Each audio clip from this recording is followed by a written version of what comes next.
Dulur. Ayo nyambut gawe. Ayo ngrasuki pikirane wong sing ringkih, sing kurang kuat imane. Tak leboni, aku wong medya sus.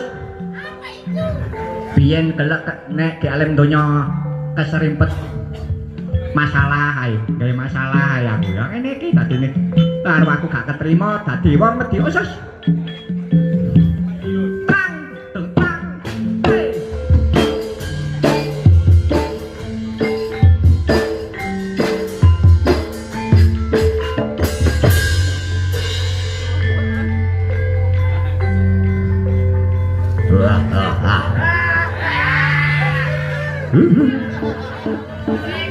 Aku biyen nang alam donya kakek bola.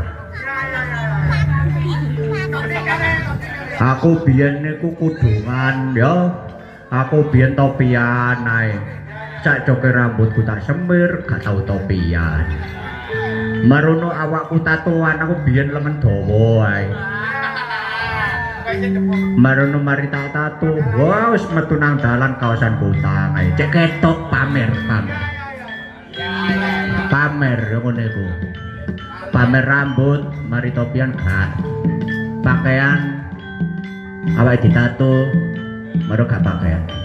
Marono untu api-api tak kawat. Untu tak kawat ana wong liwat mringi, hehe. Jenenge hehe.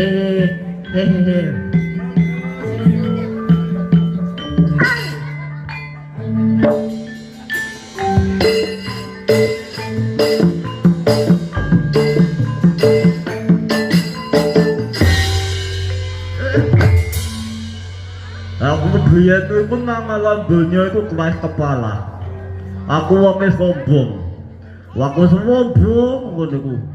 Duwe lemah 2 meter tak wara 2 hektar. Terus aku iku senengane mencela-mencela. Dijak tanggapan wong tanggal iki iso saged malono ana job gedhe tak batalno. Ya dadinya kene iki, ilatku madat.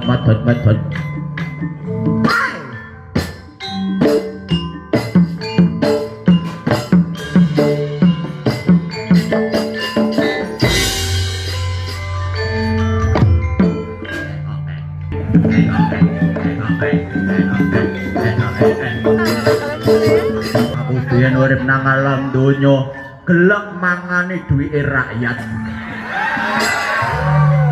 Ya ngene iki. Duwike masyarakat tak selimpir, tak elek tak pangan dhewe.